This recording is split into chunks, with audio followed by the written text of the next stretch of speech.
It's time to watch a horror movie. Everyone, today, I continues to talk about the American horror series, Live Stream of Death. Sean is a crazy outdoor adventure blogger. According to netizens' recommendations, this time he finds a wooden house abandoned for many years. It is said that this wooden house is the most haunted place in the area. Every night, strange cries come from this house. To give fans an immersive feeling, Sean brings all his live streaming equipment and plans to stay in this haunted house for 12 hours. And before that, Sean, to prevent himself from running away midway, takes out the car's spark plug and, without a word, throws it into the bushes. As he continues to go deeper, Sean also successfully arrives at the entrance of the haunted house. But before going in, he still has to explain the origin of this haunted house to his fans. Legend says that in 1880, a woman named Mildred lived here. Her hobby is writing articles and ancient poems. But for some unknown reason, she mysteriously perished in the room. And from that moment on, this house becomes cursed. Anyone who moves into this house, without exception, all mysteriously die, and their deaths are also very tragic. The items are gnawed beyond recognition by rats. To be safe, Sean decides to install surveillance at the door. If there is any emergency, the computer immediately provides feedback. With everything ready, Sean impatiently opens the door with a crowbar. But as soon as he enters the room, the living room before him is a mess. At the same time, the walls are covered with strange graffiti. It seems that before this, many fearless people have also been here. To ensure the live broadcast does not stop midway, Sean begins to cut off his retreat again. He not only locks the door securely, but also throws the only key to unlock it into the sewer. After finishing, he then starts to follow the live stream audience to introduce the exploration process.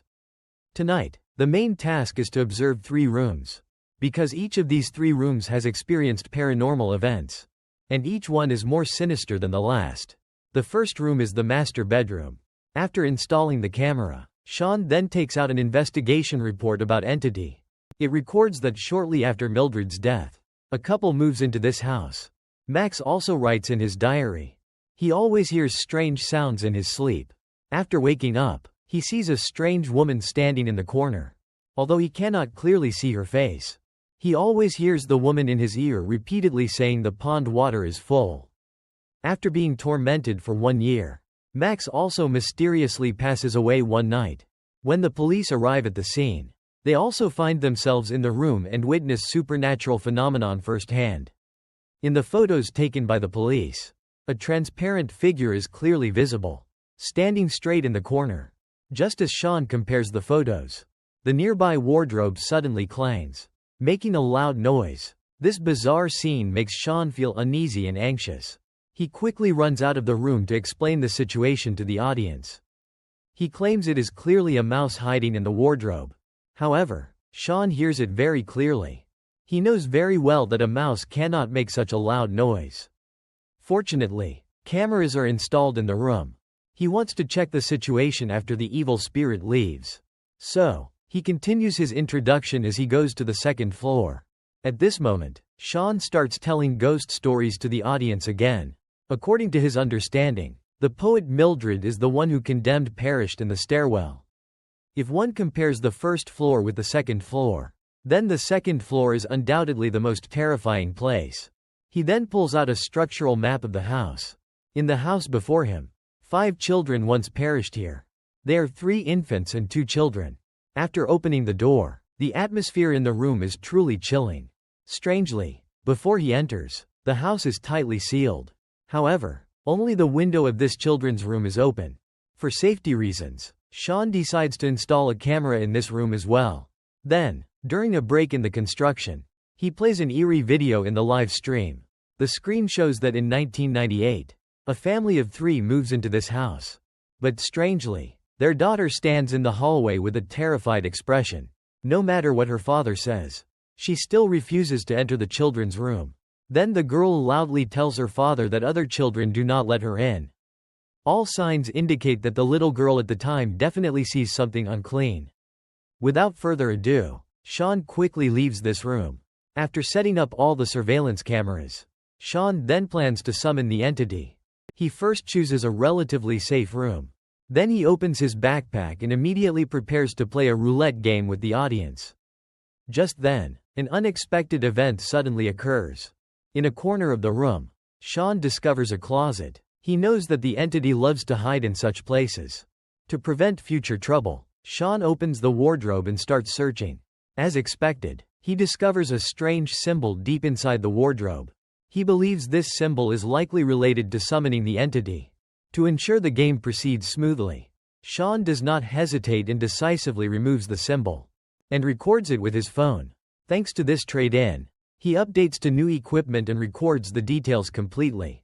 The scene shifts as Sean arrives in the hallway. This time, he chooses the children's room. Because children's rooms are occupied by children, even if he really encounters something, he can easily deal with the spirit. As he says this, Sean crawls under the bed. Behind a box, he finds a doll. The doll's appearance is eerie and looks a bit scary. Next, Sean places the doll on a chair. He puts his hands together and begins the summoning ritual.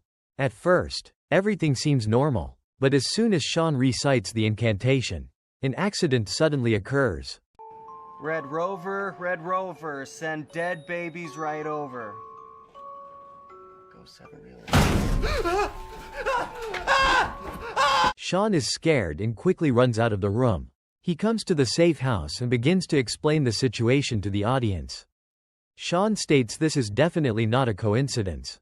This house might truly have an entity present. However, after Sean opens his computer, he is instantly stunned. The screen shows the livestream's fans are frantically sharing a video. Sean also curiously clicks to view it. He doesn't know until he sees it, and is shocked when he does. Unexpectedly, the surveillance camera captures a chilling scene. He zooms in on the video. A hunched figure resembling a pregnant woman clearly appears to enter the room where Sean is. After learning of this situation, Sean is instantly scared stiff. He quickly dodges into the closet, then urgently seeks methods of escape from his fans. However, the audience, enjoying the spectacle, sends barrages of comments, telling Sean to catch the entity. Moreover, Sean's advertisers also threaten him, claiming that if he does not take action and ruins the live broadcast, they will deduct all his commission. Having no choice and facing immense pressure, Sean has no option but to open the closet and go out to check. But as soon as he arrives in the hallway, Sean senses something is wrong. He hears footsteps suddenly appear above his head and sees the bathroom door inexplicably open by itself. These various strange phenomena make Sean realize there is not just one entity. He quickly runs back to the room and begins to vent his frustration about the entity's appearance on the symbol. Just as Sean picks up a wooden stick to defend himself, the house is suddenly violently struck. This instantly scares Sean, causing him to scream. It turns out that outside stands nothing but an enthusiastic fan. It is not some ghost. Sean's anxious heart finally settles. The fan says her name is Chrissy and she happens to be passing by this area. She also watched his live stream and likes exploring. Just like Sean, her purpose for coming this time is to help Sean catch the entity. Hearing this, Sean hesitates a little, because he set a rule before the live stream. That is, he must stay alone until dawn tonight. Although Sean says this verbally, he still feels a little scared inside. He is reluctant for the woman to leave. To avoid breaking the game balance, he decides to let the audience vote. Unexpectedly, 80% of the audience wants Chrissy to stay. After a teammate joins him, Sean starts to get excited. He plans to go to the bedroom on the first floor to explore. But just as he arrives at the bedroom door, the display screen in his hand suddenly malfunctions. When Sean turns around, he finds that Chrissy, who was following him, suddenly disappears. The strange phenomenon leaves Sean utterly bewildered. Chrissy! Chrissy, the hell are you doing? Chrissy, who just disappeared, surprisingly reappears at the doorway. Seeing Sean lose control of his emotions, Chrissy quickly apologizes with a mischievous smile. She also says she was just looking for the entity. To avoid ruining the livestream's atmosphere, Sean does not think much of it, so he pushes open the door and continues to delve deeper into the bedroom for exploration. Under Chrissy's guidance, Sean discovers a secret door next to a wardrobe. It looks like this should be an entrance to the basement. The two continue to go deeper. Soon, they discover a treasure chest in the basement. After some searching, Sean also sees a wooden box. He thinks there might be some treasure inside. So Sean, without a word, puts it into his pocket. Then, in a hidden compartment, by comparing, he discovers it is actually the diary of the poetess Mildred. Without further delay, in order to quickly meet Mildred, Sean takes Chrissy back to the bedroom. He plans to use a seance to summon her spirit. But after Sean recites the spell, a long time passes, and there is still no movement in the room. At this moment, Chrissy, who is nearby, offers a suggestion. She tells Sean he knows there is a song that is very effective if he recites it. Perhaps Mildred's figure will appear. Okay, fine. Repeat after me. Honke. Okay. Ego tibi. Ego tibi. Anima mea. Anima mea. Pocrai. Pocrai. Domine. Domine. Su. Su. A loud noise suddenly comes from upstairs, making Sean's heart jump into his throat. He discovers by checking the surveillance footage that the sound just now came from inside the bathroom. Sean is already scared half to death. But at this moment, the audience in the live stream becomes restless again. They urge Sean to go upstairs and investigate quickly. But Sean is a sly one, and he plans to flee at the last minute. So he deliberately arranges for Chrissy to go upstairs and check, while he himself remotely directs through surveillance. Not long after Chrissy leaves, his computer starts to malfunction. Immediately after, strange noises also come from the wardrobe in front. Realizing there seems to be an entity in the bedroom, Sean also cannot hold back and rushes upstairs to look for Chrissy. Strangely, when he arrives at the bathroom door, he is shocked to find the room door is already open, but it is empty inside, and Chrissy is not there. As Sean stares intently at the computer, Chrissy suddenly appears from the side. At the same time, Sean is so scared that he instantly loses his mind. When he recovers, Sean finally suspects Chrissy's identity. Because ever since Chrissy's appearance, he frequently encounters many strange things. And soon Sean realizes a problem. Before he enters this villa, he seals the house tightly, so Chrissy absolutely cannot enter from outside. Realizing her identity is exposed, Chrissy simply stops pretending. She immediately shows a fierce expression and attacks Sean. Seeing that he is about to be consumed alive by the woman. At the critical moment, Sean gets a wooden stick. Then without a word, he instantly neutralizes her, watching her fall to the ground. Barely alive, Sean holds his neck and quickly tells the audience to call the police. While he, through the surveillance, checks the situation in the outside corridor. Chrissy, who went outside, now disappears, replaced by a woman hanging in midair. At this moment, another fan sends a video. He tells Sean that he just checked some related information online. Before, Sean found that strange symbol in the closet, which is likely used to seal the entity. But now the symbol is destroyed, so the entity is released. Now the most urgent task is to quickly leave this house. Otherwise the entity can come for his life at any time. Hearing this, Sean dares not sit idly by. He braces himself and plans to go to the first floor. Although he cannot see the entity with his naked eyes, he can still see the scene through the surveillance. Just as Sean moves to the corner of the corridor, the entity in the surveillance suddenly disappears. Then the entity directly launches a close-range attack.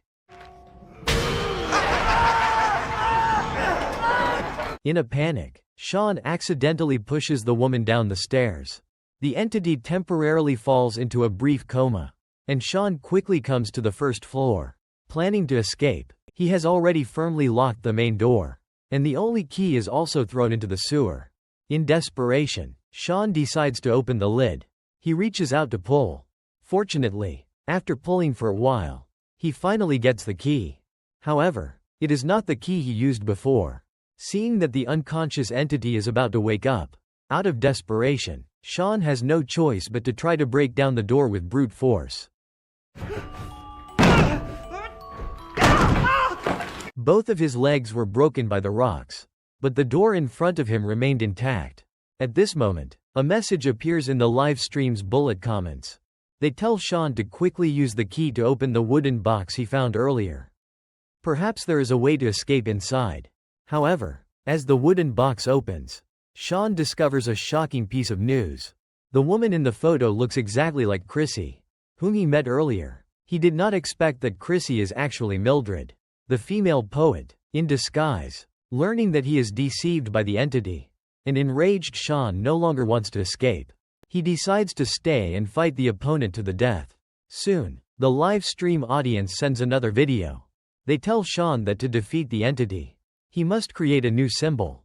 However, the prerequisite is that someone must sacrifice their own flesh. Thus, Sean arrives at the safe house. He draws a symbol on the floor with chalk. He then throws Mildred's notes by the door. Now everything is ready. He just needs Mildred to fall into the trap. Not long after, the cunning Mildred appears. Seeing Sean hiding behind the table and revealing himself, she walks straight towards him without thinking. Surprise, bitch! However, she does not expect that this is all a trap set by Sean. Mildred is knocked unconscious by a stool and passes out. Seeing this, Sean does not waste time and decisively drags Mildred to the center of the spell. He takes out tape to secure her limbs, then picks up a cleaver and separates one of his own fingers. Immediately after, Mildred is dragged away by a mysterious force and cast into the 18th layer of hell. As Sean drags his exhausted body, wanting to leave the house, the vengeful spirits who died in this house all approach him and swarm him.